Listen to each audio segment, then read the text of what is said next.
Bajali district बाथौ आफादनि दैदेननायाव workshop S बर' गोजौ फरायसालिनि माने गेलेग्रा फोथाराव बिथां जोंहा महितपाल बराव फैदो दा लेक्सारखौ फाफानखौ होबाय दङ जोंनि बि के डब्लिउ एस नि महिपाल बर' बिथांमोन गासैबो साफा साफा साख्रि जानानै थागोन आरो बेयो अराय समनि थाखाय मोनसे जारिमिन जानानै थागोन आरो ओंखायनो बिथांमोना गासैबो मोजां गोसो होनानै मोसानांगौ दामनांगौ आरो बर' हारिमुखौ मुलुगाव फोसावनानै मोनसे गेरेमसा हारि हिसाबै दिन्थिफुंनांगौ आं बेखिनिखौ खावलायदोंमोन थेंक इउ माने बाय गोबाव जायाखै ना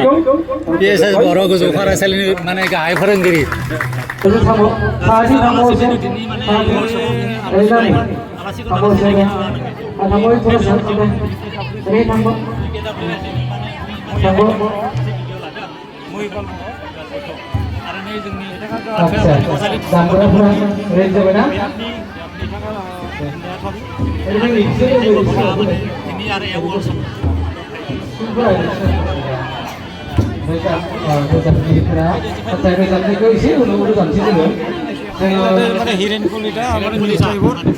जोङो आगोल जेरैहाय खालामदोंमोन गिबियावनो जोङो गासारिखौ खेबसे मोसाहरग्रोनोसै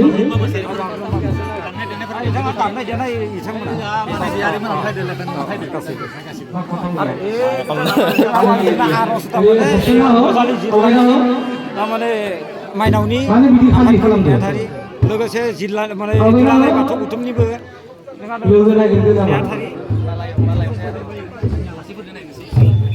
दे सानसे थानायाव जेबो जादों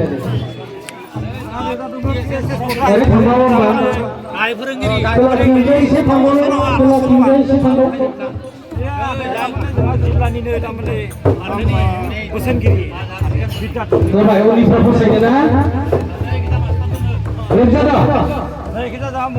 माने दैमारि बिथाङा इरागदाव हाइ स्कुलनिनो फोरोंगिरि बिथाङाबो आनन्द बर' बिथाङा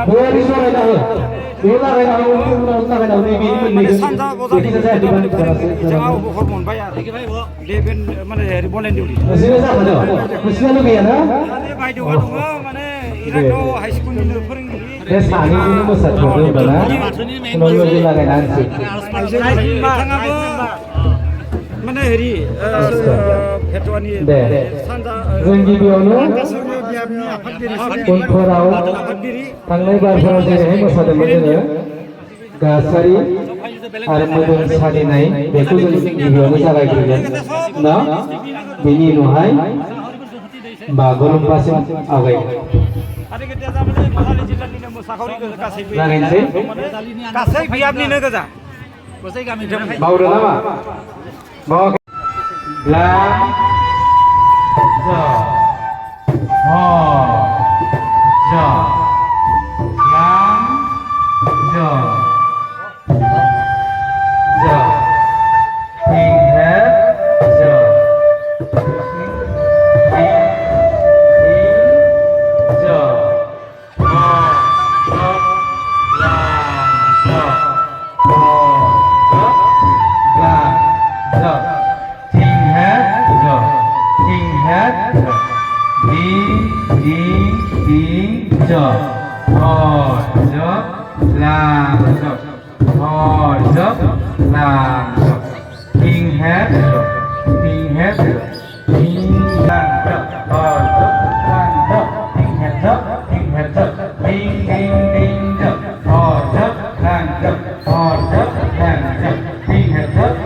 Terima kasih.